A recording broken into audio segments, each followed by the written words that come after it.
Hi, I'm Demolition D. As an avid anime critic and rabid Evangelion fan, I get a lot of people coming to me asking, what's the difference?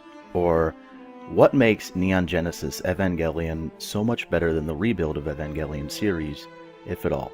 And while I can only say so much in a 300 character long YouTube comment, or I can only muster so many arguments and counter-arguments via messaging before I feel like I'm preaching to a brick wall, I feel it's finally time to dissect just that. What's the difference between Neon Genesis Evangelion and the Rebuild series, and why should I care before choosing which one to watch? This isn't something that can be summed up in one sentence, and isn't even something that can be concluded within the duration of this video, but we can get close. It relies largely upon your participation as a viewer, which of course relies upon you sitting down and watching the subjects at hand. With that said, I'm going to do my best to prep you for that, and I'm going to do it as unbiased as possible. But first, let's have a little history lesson.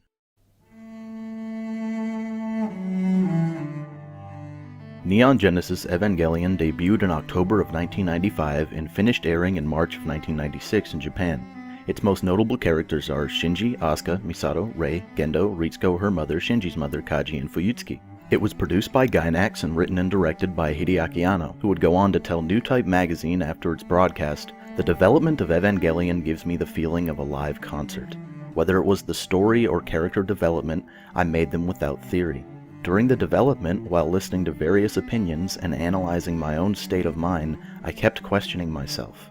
I got the concepts from this personal self-assessment. At first, I thought I would produce a simple work featuring robots." Psychoanalysis is a prominent theme in the Evangelion series, an early example of this being the idea of the hedgehog's dilemma explored during the first few episodes, used to describe Misato's relationship with Shinji as a person unable to become close with another person because they'll hurt them with their sharp spines, or in this case, their deep-seated personal traumas. This is a concept described by philosopher Arthur Schopenhauer, later adopted by Sigmund Freud, whose influences can be seen all throughout the story leading up to its conclusion. Religion also plays a big role in Evangelion, if you couldn't already tell by the name of the show, which roughly translates to Gospel of a New Century, almost as if Anno was telling the audience straight up that this was the beginning of something new, that he was fed up with his life and ready to start over. Remember that the production of Evangelion began after the failure of the Royal Space Force sequel project. This was a man who was depressed, estranged, coming off the coattails of failure, and met at a bar drinking when Evangelion's time slot was pitched to him by the head of King Records. And who do people blame when they're most down on their luck? God. Maybe this is why Evangelion has so much religious influence, whether it's the symbolization of the Christian cross, the battle against the angels, Tree of Life, Bay of Guff, Fruit of Knowledge, Fruit of Life, you get the idea. And this is something that a lot of anti-Evangelion fans like to knock. You'll hear it all the time, "Oh, too deep for me." And the irony in that statement is just beyond all help, because if that is your end sentiment after ingesting Neon Genesis Evangelion, then sure, it was too deep for you. It's not a simple story. It starts off as one, sure, but the package is something so remarkably complex that it warrants not only multiple sessions to figure out even a fraction of what's going on, but also to catch what you may have missed the first time around. Little details that make you go, "Oh," and that's some crazy shit. And it's in these little details that Eva has cemented itself in history as one of the most influential series of all time. Now, back onto the topic of God. There's a strong sense of omnipotence when you're watching Evangelion. It's present from the very first episode onwards when we see Rei's apparition in the distance, something that is never explained to the viewer. Most of what happens in Evangelion's world seems grounded in reality, at least in some way. The laws of physics still abide, people die when they're shot or their bodies are broken, etc. Science also plays a very, very large role in the Evangelion universe. Evangelion loves its science, and it'll do its utmost to make you believe whatever fantastical happening is happening with the power of science, which, adversely, does not play well with the concept of God and religion. So, what is this? What is this magic in the world of science? Well, based on what we've just covered, let's assume that since there is no scientific explanation behind this apparition of Rei, that this is one of the many products of the religious aspects of Evangelion. There's a guy on YouTube who dedicates his channel to Evangelion, who made a nice 5-minute video detailing what this apparition might mean, and I agree with a lot of it, and I put his video in the description. But for the sake of time, I'm just going to summarize. During the end of Evangelion, the original film from 1997, Rei, Adam, and Lilith merge to become the closest thing to God that the Evangelion series ever implies. That I could turn back time, 'cause now the guilt is all mine. Can't live without the trust from those you love. I know we can't forget the past. You can't forget. During this process, Giant Naked Rei sends out avatars of itself to collect the characters' souls, sometimes changing in appearance to suit their tastes. But what's interesting is that these avatars are seen in multiple scenes in the film before the Adam-Lilith hybrid is ever even formed. This is that omnipotence. This is that over-your-shoulder, God is watching feeling that Evangelion produces throughout the story. This godlike entity transcends man and the laws of time by sending an apparition back in time to meet Shinji in the very first episode of the series, as if to say, "Hello, this is where our journey begins." The same thing happens in a scene paralleling this at the end of Evangelion, after the hybrid has died, where Rei's apparition is seen hovering above the water's surface as if to say, "Farewell, you're done, we're done, it's over." As to exactly why Giant Naked Rei would do this, as to why a transcendent being would feel the need to be so intimate with a regular human being, well, now there's something entirely beyond our understanding. Maybe it was simply acknowledging Shinji as the medium, the trigger of Third Impact, acting as a sort of guardian angel watching over him and his journey as a person. Who knows? We couldn't possibly comprehend the motives of a god, and I don't think that Anno ever wanted us to. So, what does any of this have to do with the Rebuilds demo? Why go through all this trouble to make this point? After all, Evangelion 1.0 has the very same scene from the first episode of Neon Genesis Evangelion. That's true, and I feel this adds to the point that I'm about to make. The Rebuilds lack this omnipotent feeling. Evangelion 1.0 was as close to a carbon copy of the first 6 episodes in the series as you can get, with the exception of the Red Sea, the number of angels changed, everyone knowing about Lilith already, and Kaoru on the moon. So this scene here, and you're going to hear this a lot from me, does nothing to add anything new. It's already been done and used by Neon Genesis Evangelion, and it's almost like it was just put there to be put there. Are they going to mirror the scene at the end of the 4th film? Probably. Would it be a nice nod to the original series? Yeah. But that brooding, almost frightening feeling of something larger going on in the background is just absent in the Rebuilds the moment you realize that this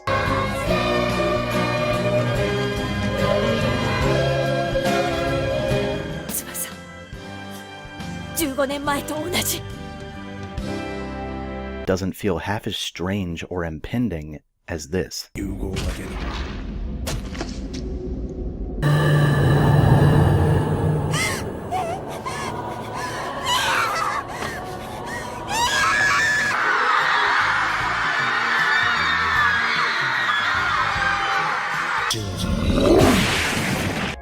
Of course, that has a lot to do with direction, delivery, music, and so on. But the viewer is told what's going on from the get-go, and they're continuously told what's going on after that. And never does the audience feel powerless to the might of a god, like Neon Genesis managed to convey. And let's say that, just for the sake of argument, since the 4th film has not come out yet, that Giant Naked Rei returns, and does exactly what she does at the end of Evangelion. Even then, it's still just doing what the original Neon Genesis did. It's not adding anything new. And you've already had 3 films where that over-your-shoulder feeling isn't there.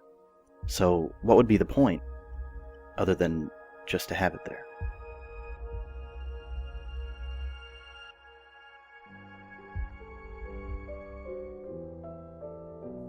What we're going to talk about next is character and characters. For instance, the Neon Genesis character feels much different than the Rebuilds, much like my point about the omnipotence being absent, and this is largely due to the characters. Let me expand upon this by bringing in a couple of friends, Mirai Nikki and Elfen Lied. These are 2 very popular series that are in no way bad shows, but prime targets for comparison when it comes to character and characters. If you're a huge fan of these shows and don't want to hear someone badmouth them, I implore you to just bear with me, as I am going somewhere with this. To me, I feel that shows like Mirai Nikki are the Elfen Lied of their time. Growing up in the 90s, I was exposed to shows like Evangelion and Elfen Lied early on, and even then, I didn't quite get it. This fascination with Elfen Lied, the emotional attachment the fans had with the setting and characters when everything was so blatantly hollow and backhanded, and while today I still don't get it, I can at least explain why. Short answer, it's because I came off of Evangelion. Long answer, Eva's got a penchant for being messed up, as does Elfen Lied and Mirai Nikki, making them, again, prime targets for comparison. But the mindlessness of one is going to help me prove my point with the other, that mindlessness belonging to shows like Elfen Lied and Friends. Elfen Lied is not a messed up show, because it tries so hard to be one. In fact, it's as shallow as they come. 10 guys burst into blood piñatas in the first episode so quickly that you're so numb to any and everything violent that's happening in the world that by the time you get halfway through the show, the only way for the director to get a rise out of you is to cut a little girl's legs off or bash a puppy to death during an unrealistic flashback sequence. It stops being messed up somewhere along the line and becomes comical. It's not relatable. It's edgy for the sake of being edgy and overall not easily bought by the viewers. And this is where Evangelion shines. There are no blood piñatas. When people die, when robo-alien clones are ripped apart, they're filled with what we don't see in these shallow, comical Elfen Lied copies that span the anime landscape today. We see broken bones, torn flesh, ruptured organs. It's unsettling, and what's more, it's evenly paced. These scenes are intense as they are rare, giving the viewer time to breathe in between each and every brutal moment. So much so that by the time you get to the episode where the mature older woman sleeping with a man whose wife has passed away starts choking the life out of a 5-year-old girl because she feels inadequate as a sexual partner to the man that pity fucks her because he knows it's the only way to keep her brilliant mind at work, only to end in her jumping from a balcony and committing suicide, that's when you take a deep breath and go, man, that's messed up. Gasai Yuno, the one that everyone loves from Mirai Nikki, known by all as the crazy pink-haired chick, seems a whole lot less crazy next to the aging cat lady, daughter of the woman who sleeps with the man whose wife has passed away and now taken her mother's place as a woman who sleeps with the man whose wife passed away, murders dozens of teenage girl clones in front of a young boy while begging her best friend to kill her as she falls to her knees and starts to cry, coming to terms with what a horrible, messed up person she is, before returning to poke at her own dead mother's brain to discuss her boy troubles. It's these situations that carve the outcrop of Neon Genesis Evangelion's character. These characters and their problems and quirks and inconsistencies with the professional appearances they're expected to keep up are what make Evangelion uncomfortable, addictive, and familiar to us as people going about our daily lives. Lucy and Yuno? Two wide-eyed, cute anime girls that are crazy because they kill a lot of people. Because that's what makes crazy, right? Because if you don't act this way, you're normal, right? Or is our normal just another level of crazy that we've accepted as the norm? And does Evangelion acknowledge this fully?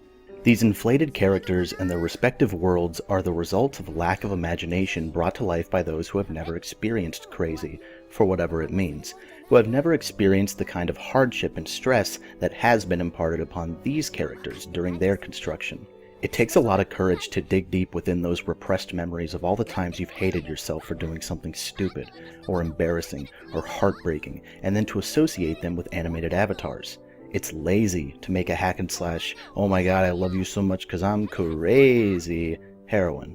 If you look closely, the settings are actually reversed in shows like Mirai Nikki and Evangelion. Here you've got edgy sci-fi characters in a modern, uninspired setting, and in Evangelion you've got more modern, relatable characters thrown into a post-apocalyptic sci-fi world, helping to make the world, however far-fetched, believable, something that is very difficult to make work, and yet something that Eva does very well. So, back on topic, how does any of this pertain to NGE versus the rebuilds? Well, it's like I've already mentioned in my Evangelion 3.0 review. When Hideaki Anno made those characters in the original Evangelion, he did so under a lot of stress. He had lady issues, money issues, lots of issues. He was very familiar with hardship. Notice how suicide tends to be a recurring theme in Neon Genesis Evangelion, but not so much in the rebuilds? Think there might be a reason for that? You can almost taste how much the rebuilds are trying to live up to their predecessor in terms of emotional impact, and when it comes to their character. And you can just as easily watch them fail at it. You want to attribute this to Anno's lack of depression or massive success that he's had with Evangelion since its initial debut, you go right ahead. I'm not necessarily saying that, but it is easy to connect the dots. What matters for the rest of this video, and its sequel, is that you only acknowledge it. and I will do my very best to help with that. I really hope you guys enjoyed this. Remember, I'm not here to bash anything, not even the rebuilds. That is not my objective. I'm just here to do a side-by-side. Evangelion has been a very important part of my life since I first saw it when I was younger, and I hope what I've created here today has helped to shed a little light on why that is, and why Evangelion is as popular as it is. In the next video, I'm going to be focusing on the rebuild of Evangelion film series along with the original, and I hope you'll join me whenever it is I get that out. I know I said a while back that I was going to try and hold out until the 4th rebuild film was released, but honestly, who knows when that's going to be, and what can be said needs to be said about the first 3 films. So, I'm just going to go ahead and say it. In the downtime, check out my Should You Watch episodes and anime movie reviews on my channel and hit me up over at the Facebook at facebook.com/Demolition D, that's me. Until then, farewell.